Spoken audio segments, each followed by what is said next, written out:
Pessoal, passando aqui no comecinho da aula, tá? Só para deixar aquele aviso. Aquele aviso falando agora o seguinte: ao decorrer das aulas, vocês vão ver um fundo preto, né? Quando tiver antes da explicação, precedendo a explicação, um fundo preto com uma pergunta nas letras brancas. Aí eu queria aqui fazer um convite. É um estímulo para que vocês consigam fixar da melhor maneira possível esse conhecimento, que seria como?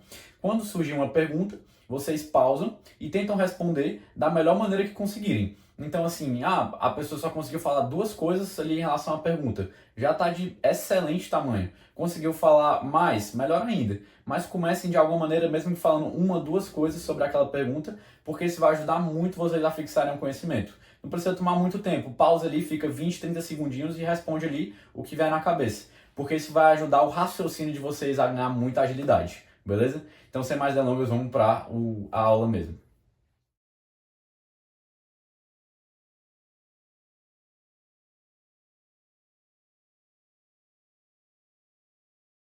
Então vamos lá, pessoal, respondendo aqui, vamos para aquela boa e velha dose de anatomia e histologia que eu costumo também colocar no começo das aulas, né? Mas focando em responder a pergunta, eu vou comentar aqui, pessoal, as estruturas mais fundamentais naquele esquema de sempre, que vão ser importantes para o quê? Para quando a gente for entender a fisiologia.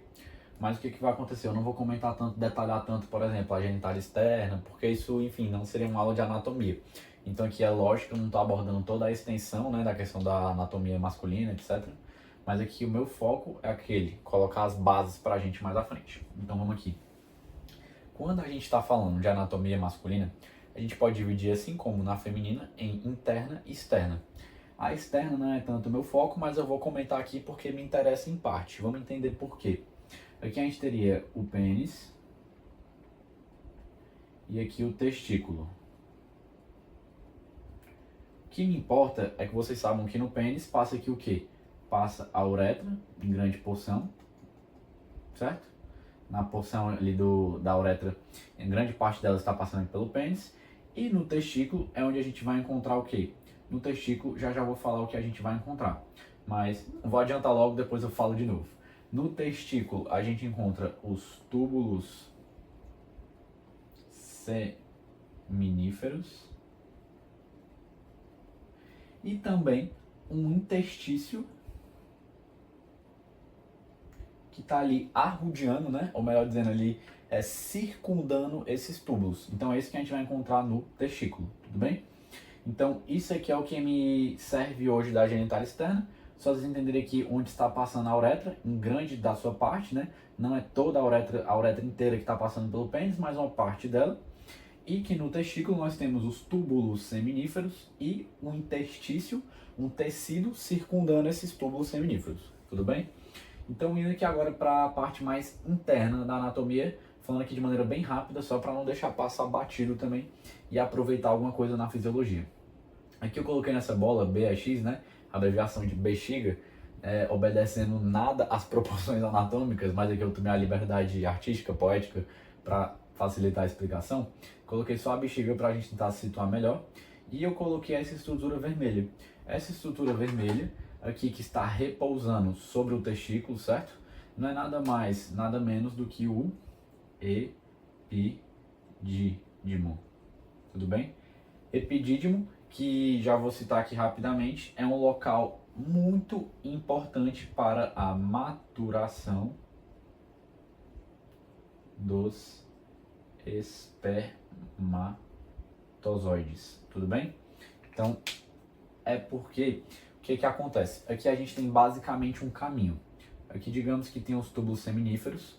O epidídimo não é nada mais do que um grande túbulo enrolado, como se fosse uma linha que formou aquele novelo grande. Então o epidídimo é um tubo enrolado, até um tubo muito comprido, um grande comprimento que os livros trazem, tudo bem? O epidídimo, que é aqui um tubo enrolado.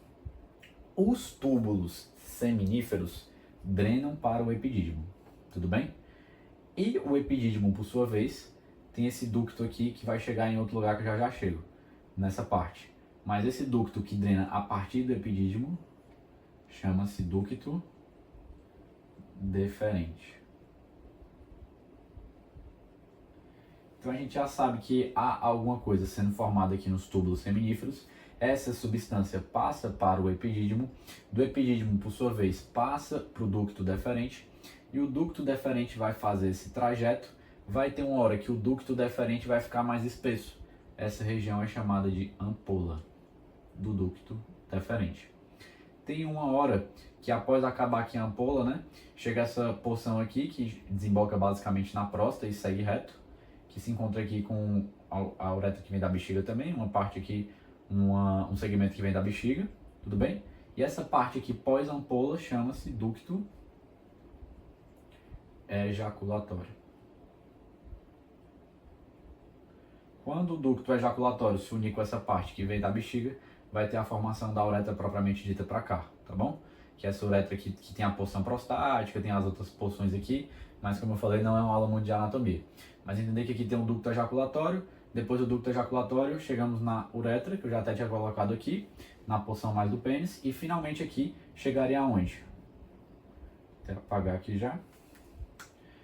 A gente chegaria no meio externo. Então a uretra, ela é a última etapa de passagem do líquido que é formado, da substância que é formada dos tubos seminíferos para o meio externo. Repetindo, forma-se a substância, a toda essa passagem, a última porção que se passa é a uretra para chegar antes no meio externo. Tudo bem?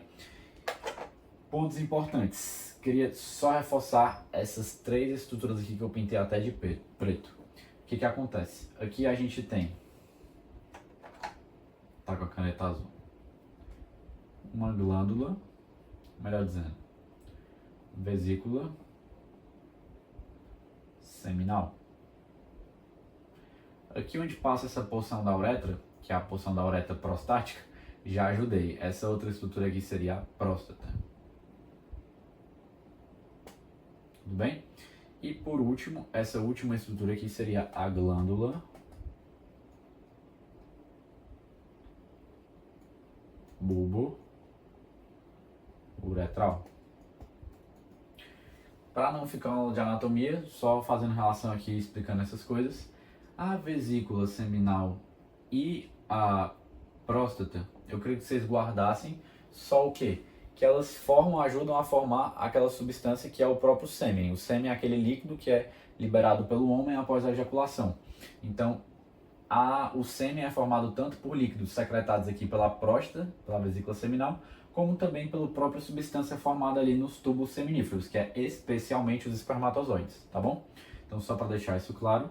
E a glândula bulbo-uretral, por sua vez, ela tem a função de tornar todo esse trajeto, especialmente o trajeto aqui da porção mais da próstata, revestido de muco, para que não haja um dano nos espermatozoides que foram formados aqui no tubo seminífero, tudo bem? Já misturando aqui um pouco as coisas, eu tô falando de anatomia e histologia, mas vou ter que colocar uma fisiologia no meio. Vou colocar aqui um asterisco no testículo para falar as duas funções do testículo, tá bom? As duas funções do testículo é melhor dizendo,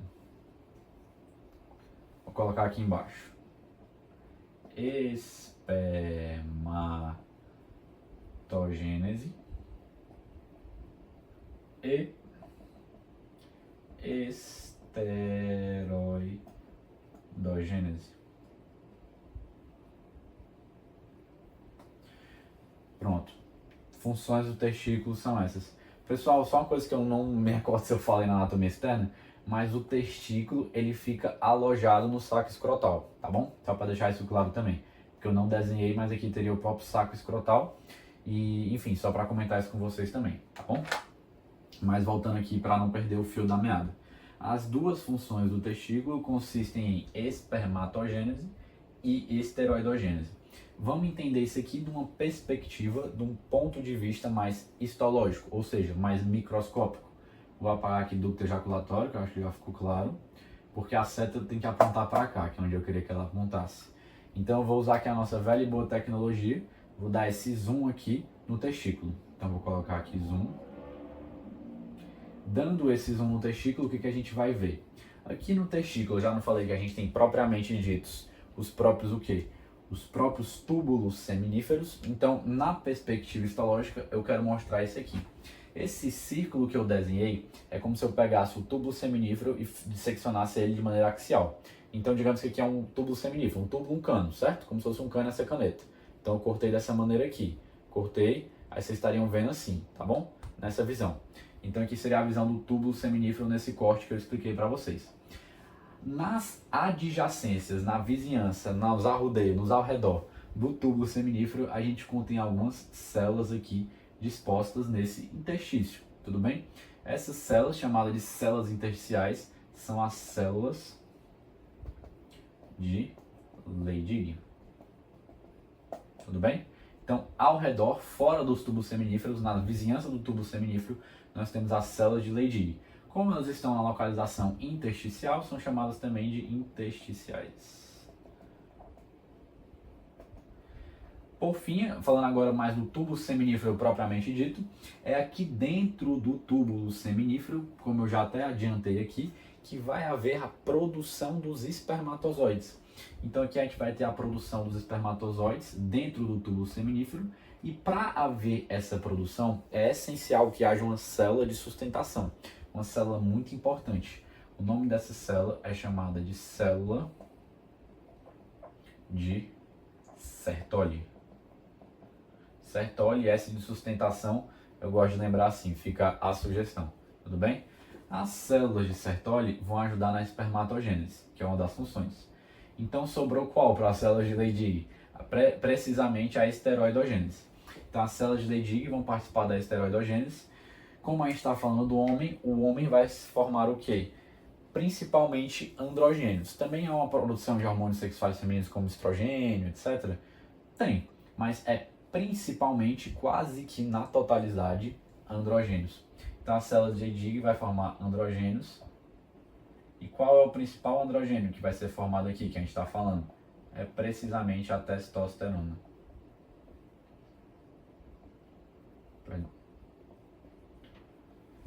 Pedro, qual a diferença de androgênio, testosterona, androstenediona, desidroepiandrostenediona? Eu me perco um pouco. Então vamos lá.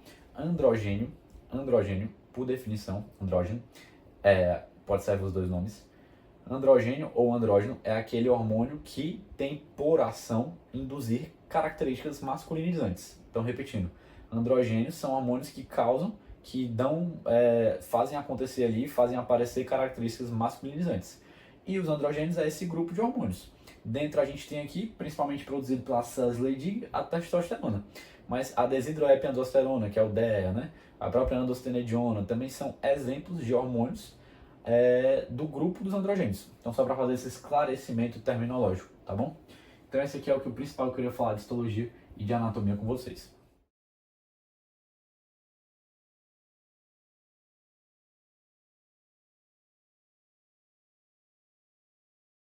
Então, vamos lá, pessoal, comentar aqui agora um pouquinho desse processo aqui da espermatogênese. Então, o que que acontece? Tudo começa com as células germinativas primordiais, que são células que estão ali no nosso organismo quando a gente está falando, no caso dos homens, né? Quando a gente está falando na questão ali da fase da embriogênese, na fase ali mais embriológica, tudo bem? E essas células, quando elas migram para o testículo aonde, Pedro? Mais especificamente, para a região das próprias, dos túbulos seminíferos,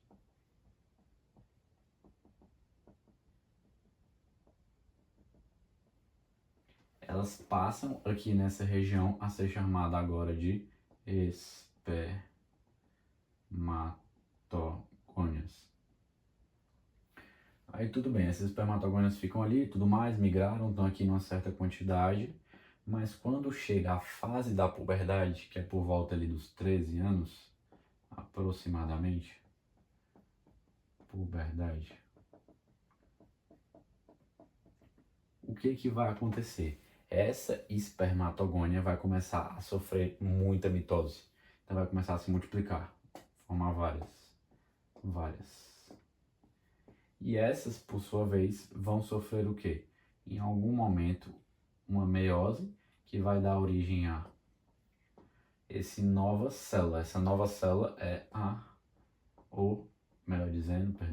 espermatócito primário. Certo? Então aqui no caso deu origem a 2 espermatócitos primários. Vou pegar aqui esse de baixo. O espermatócito primário, por sua vez, vai sofrer uma divisão meiótica, que a gente chama de 1. Número 1. Então, espermatócito primário, 1, sofre, né, uma divisão meiótica, tipo 1, para formar o espermatócito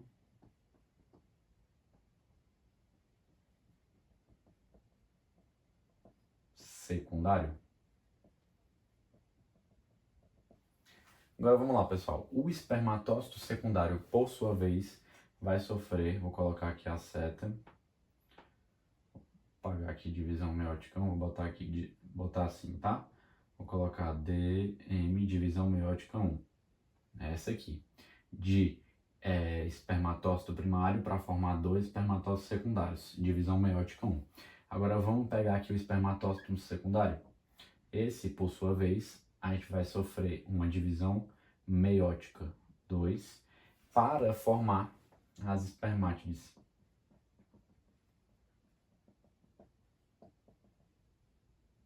Tudo bem? Então, nem desenhei, né? Mas aqui seria as espermátides, beleza?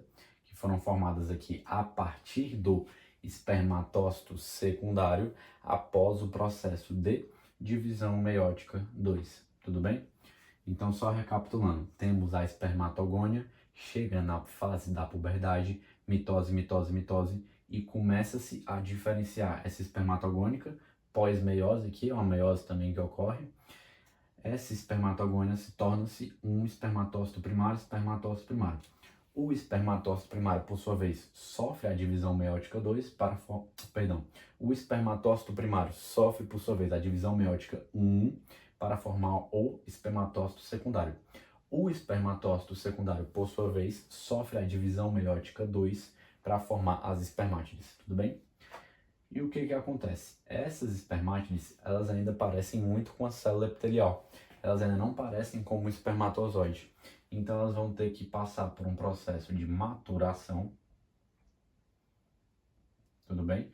Que ocorre nos próprios túbulos seminíferos, mas também para formar o quê? Para formar o espermatozoide propriamente dito. Mas o que eu ia falar é que, mesmo formando aqui o espermatozoide, o próprio espermatozoide ainda vai ser maturado no epidídimo, por exemplo, em outras localizações. Mas entender que a espermátide ainda é muito imatura, assim. Ainda precisa comer muito arroz com feijão, entre aspas, para se transformar aqui no espermatozoide, que basicamente tem aquele formato típico formado por a cabeça e a cauda. E a cauda aqui seria o flagelo, né? Só para falar um pouquinho do espermatozoide e não passar batido. Dito tudo isso, eu queria só acrescentar aqui uma informação, uma coisa que eu acho interessante. As espermatogônias, uma espermatogônia, se a gente pegar só uma, no caso dessa daqui, ela possui um cromossomo X e um cromossomo Y. Após haver todo esse processo aqui, no qual a espermatogônia, né? Eu puxei aqui a seta do espermatócito primário, pessoal, perdão. Que a espermatogônia, puxar até aqui de novo, que tem esse um cromossomo X e um cromossomo Y, for sofrendo as diferentes meioses, quando a gente chegar aqui na espermátide, a gente vai ter uma espermátide masculina, que não é nada mais nada menos do que aquela espermátide que porta o cromossomo Y. Então aqui eu vou colocar um exemplo, Y, que leva a gente a entender aqui que seria o masculino, certo? A gente tem essa espermátide masculina e a gente tem a segunda espermátide aqui, a de baixo, no caso foi formada, a gente tem a espermátide feminina. Tudo bem? Seria a espermátide que está portando o cromossomo X. Então eu só queria comentar isso aqui rapidamente com vocês. Então, de maneira bem geralzona, pessoal, isso aqui seria a própria questão de como ocorre a espermatogênese.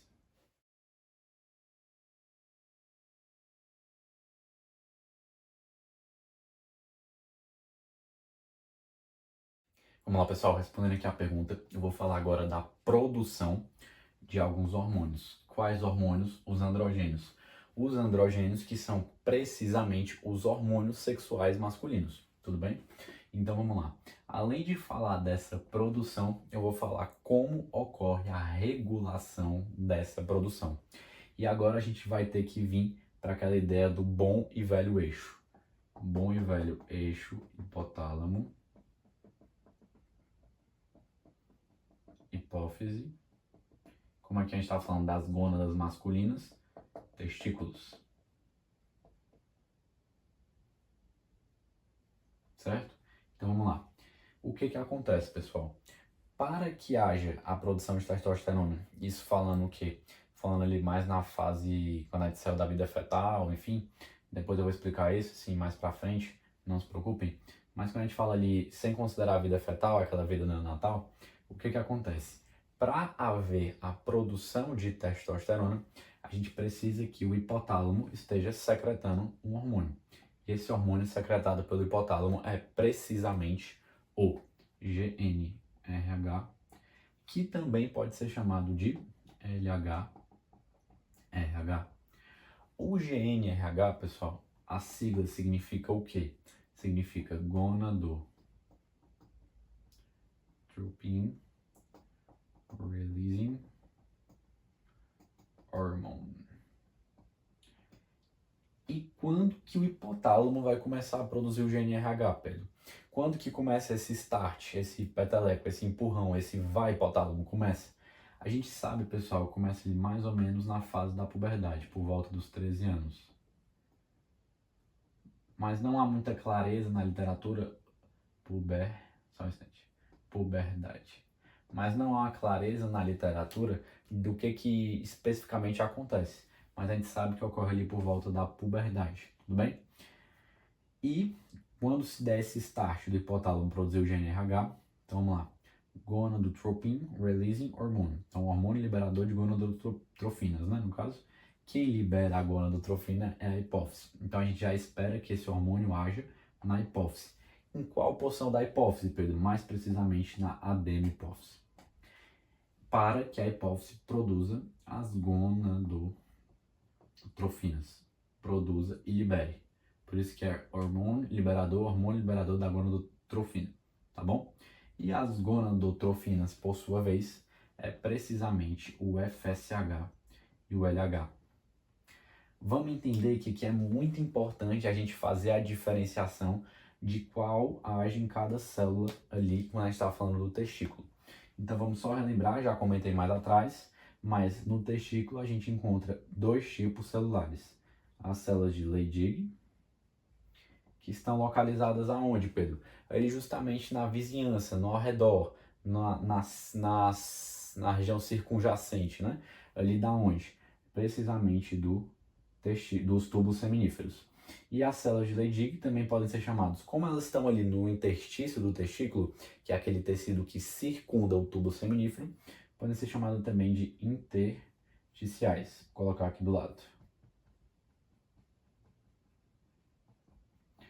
A outro tipo celular é aquele tipo celular que a gente encontra nos túbulos seminíferos, mais precisamente dentro dos túbulos seminíferos, que é as células de Sertoli, que são precisamente, pessoal, aquelas células de sustentação.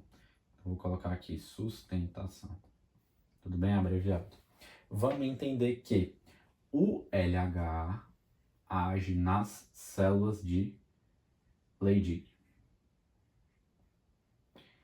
O LH, por sua vez, pessoal, eu gosto sempre de, para ajudar a lembrar, que fica a dica, né? LH começa com L e Leydig com L. Então, LH age sobre a célula de Leydig, tudo bem?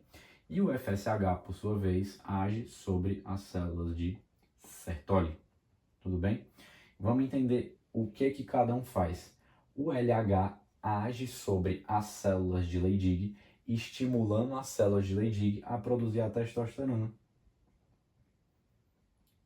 Já o FSH, por sua vez, o FSH age sobre as células de Sertoli, estimulando as células de Sertoli a participarem da espermatogênese. Tudo bem? Então, as células de Sertoli são essenciais para que ocorra a espermatogênese. E para que as células de Sertoli ajam, né, exerçam a sua função, elas precisam desse estímulo do FSH. Mas só para ficar aqui uma coisa muito clara, pessoal, para não haver confusão. O FSH estimula as células de Sertoli e essa, por sua vez, vai participar de maneira imprescindível, essencial, indispensável da espermatogênese. mas também é necessário o LH para que haja espermatogênese. Porém, o LH de maneira indireta. Como assim de maneira indireta, Pedro? O LH, ele não age nas células de Leydig, estimulando elas a produzir a testosterona. Por sua vez, a testosterona tem que estar presente aqui na região dos túbulos seminíferos para que haja espermatogênese. Então também tem que haver testosterona. Não basta o FSH estimulando as células de Sertoli para haver a espermatogênese. Além disso, alguns autores trazem que também para haver a espermatogênese, o FSH age aqui sobre as células de Sertoli e as células de Sertoli fazem o quê? Elas pegam testosterona e transformam também em estrogênio. Então alguns autores citam aqui, vou colocar um asterisco, né? Para que haja essa espermatogênese, também a produção, mesmo que não tão grande, mas presente de estrogênio. Por quem? Pela célula de Sertoli após o estímulo pelo FSH e usando como substrato para a fabricação desse estrogênio a testosterona. Testosterona proveniente das células de Leydig. Tudo bem? Então, só para tentar amarrar tudo com vocês. Por fim, alguns também trazem a necessidade do hormônio GH para que a espermatogênese ocorra. Então, só citar isso aqui com vocês também, tá bom? Alguns citam esses dois hormônios para que a espermatogênese ocorra.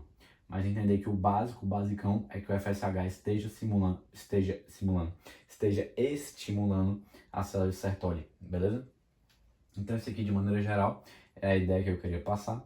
E entender que as células de Leydig produzem a testosterona, mas vale ressaltar que elas também produzem outros androgênios. A própria androstenediona, a desidroepiandrosterona, o DEA, né? Então aqui também há essa produção aqui pelas próprias células de Leydig, tá bom? E entender que a testosterona é justamente um produto da conversão da androstenediona, por uma enzima que é a 17-beta-hidroxilase, alguma coisa assim.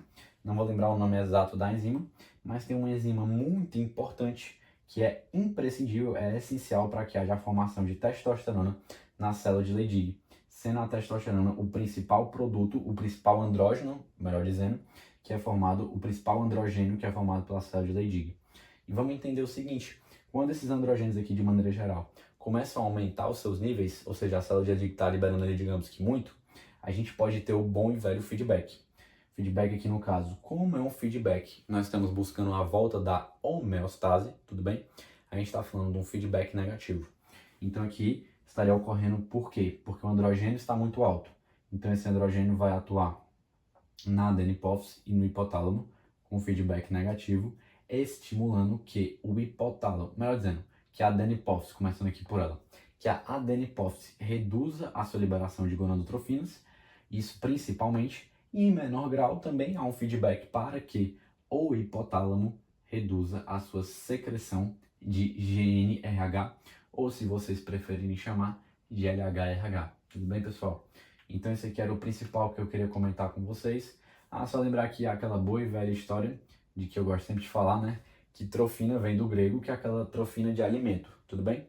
Então, gonadotrofinas, alimentos da gônada. No caso do homem, as gônadas masculinas são os testículos. Então, trofinas, tudo bem? E aqui alimento, pessoal, naquele sentido figurado, tudo bem? Porque sentido figurado metafórico, alimento no sentido de dar esse estímulo para que o testículo, esse start, né, esse peteleco, digamos assim, esse empurrão para o testículo fazer o quê? Produzir a testosterona, no caso do LH, e que faça a espermatogênese, no caso do FSH. Porque quem seria o alimento de fato, digamos assim, a matéria-prima das células de Leydig para que estas produzam os androgênios, seria a matéria-prima, o colesterol, porque os androgênios são hormônios esteroides. E os hormônios esteroides, basicamente, se não me engano, todos mesmo, são formados de um precursor que é o colesterol. São formados a partir da matéria-prima, que é o colesterol. Tudo bem, pessoal? Então, esse aqui eu queria conversar principalmente sobre a produção e a regulação dos androgênios, certo? Ver se falta aqui mais alguma ideia, era principalmente isso.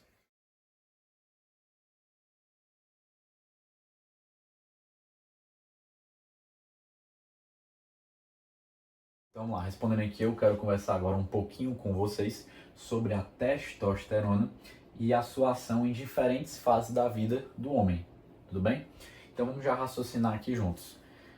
Quando o homem está ali ainda na vida intrauterina, ainda é um feto, ainda está ali na barriga da mãe, o que que acontece? Ali a gente já tem uma produção de testosterona. Como, Pedro? Porque a mãe, ela produz uma substância chamada de HCG, tudo bem?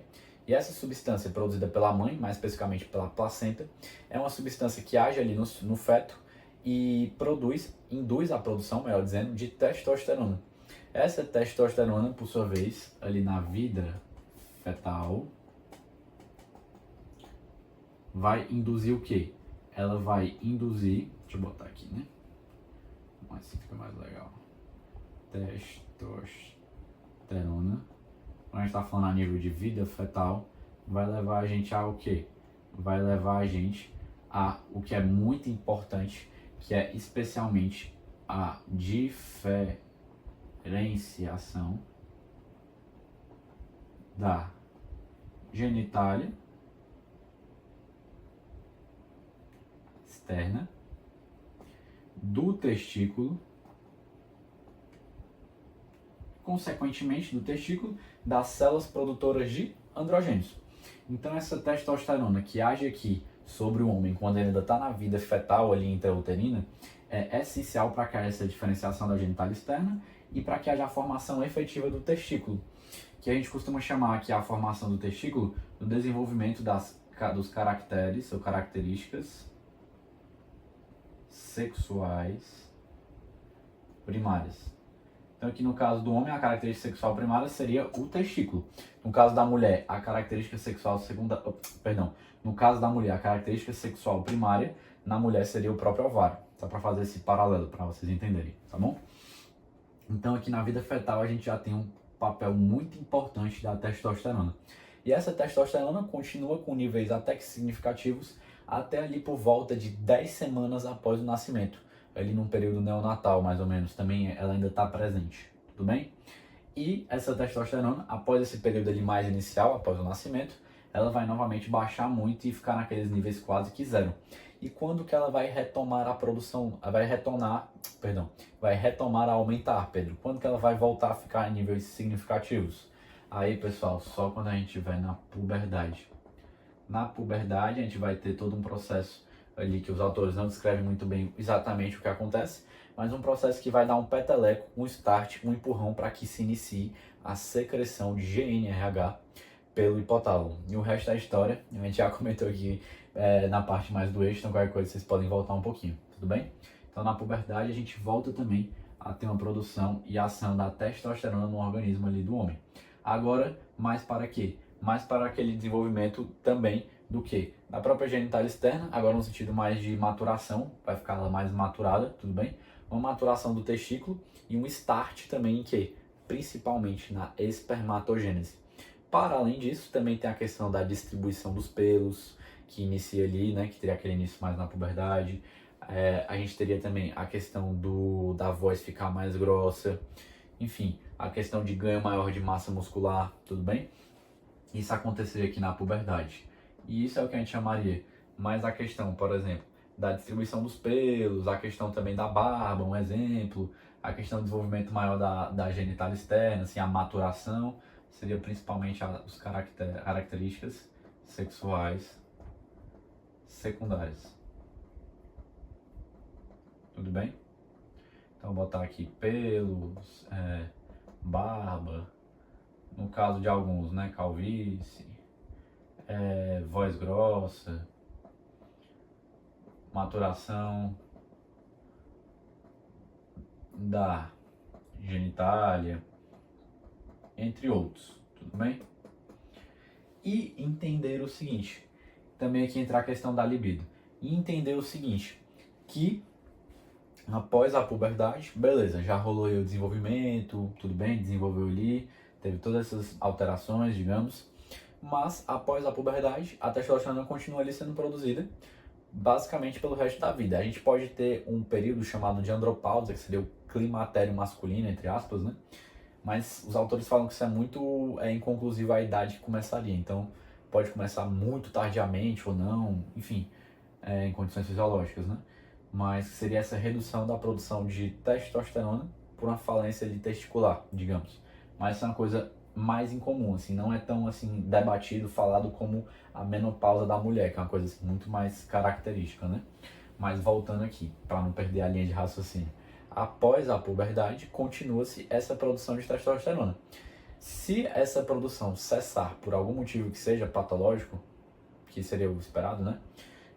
Enfim, um mecanismo patológico, cessar essa produção e, consequentemente, nível sérico ali no sangue de testosterona, a gente vai ter o quê? A gente vai ter um prejuízo ali também em algumas características. Um exemplo, a gente pode ter uma perda da libido, pode ter uma atrofia testicular, pode ter, entre outros fatores, pode ter, ponto muito importante também, perda da massa muscular. Então, mesmo que após a puberdade, beleza, rolou tudo isso aqui, Pedro, entendi. Mas entender que a produção de testosterona continua e que se ela for interrompida, a gente pode ter um prejuízo ali do que já existe. Exemplo que eu dei, só recapitulando, atrofia testicular, baixa da libido, perda de massa muscular, disfunção erétil, enfim.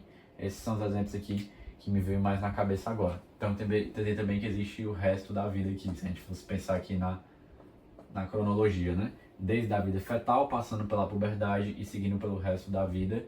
Isso se ele não passar pela andropausa. Então, vou botar até aqui, antes da andropausa. Tá bom? Então, esse eu queria conversar com vocês sobre a testosterona e as suas diferentes fases. Então, vamos lá, pessoal. Aproveitando aqui o desenho também para falar do que? Falar de... Eu citei aquela substância, HCG, né? Então, só para repassar aqui o nome para vocês e reforçar esse ponto também. A placenta libera HCG, que é a gonadotrofina coriônica humana. Até que faz certo sentido, né? Gonadotrofina, já pensamos que age nas gônadas. E é precisamente isto que acontece. Então, a gonadotrofina coriônica humana, produzida pela placenta ali da mãe, né? Que está ali gestando, levando aquela vida no ventre. O que ela faz? Essa gonadotrofina, ela age sobre os testículos fetais. E essa ação nos testículos fetais, ali do feto, né, do homem em desenvolvimento ali, vai ser muito importante para que haja a formação da testosterona. E aqui é meio que como se a HCG, essa substância, mimetizasse, né, dando uma ideia, mimetizasse o LH. O LH que age sobre as células de Leydig, né, e estimula elas a produzir testosterona. Então a HCG é como se estivesse mimetizando aqui nessa fase que ainda não temos o LH sendo produzido, né, porque, enfim, não tem o GNRH, toda aquela questão. Então a HCG age como um estímulo ali para os testículos fetais produzirem a testosterona. Além disso, eu queria só comentar com vocês uma questão sobre o mecanismo de ação da testosterona, melhor dizendo, o transporte dela e também o mecanismo de ação após que ela é liberada. Então, digamos aqui, pegando mais o adulto, né, puberdade e pós-puberdade. A célula, vou botar aqui, célula de Leydig, a gente já viu que sofre a ação aqui do LH e libera consequentemente testosterona. Esta, por sua vez, após ser liberada, geralmente é transportada por dois tipos de táxi ou Uber, né? Como vocês preferirem. Pode ser transportado. A testosterona, né? Transportada, melhor dizendo, perdão. A testosterona pode ser transportada ligada à albumina e também a SHBG, tudo bem? Que é uma globulina transportadora, certo? É uma globulina transportadora dos hormônios relacionados a... Esqueci agora exatamente a sigla, pessoal. Mas essa HBG é um transporte para a testosterona, tudo bem? E a testosterona, quando ela chega no tecido-alvo, quando ela chegar no tecido-alvo, ela pode ser convertida em dihidrotestosterona. Só estou citando isso que vocês lerem. Qual a diferença de testosterona e dihidrotestosterona? É porque a testosterona ela é formada ali no testículo e quando ela é transportada e chega num tecido-alvo, ela pode ser convertida na dihidrotestosterona para que a dihidrotestosterona, por sua vez, haja naquele tecido alvo, tudo bem? Então só queria comentar esse detalhe aqui mínimo com vocês.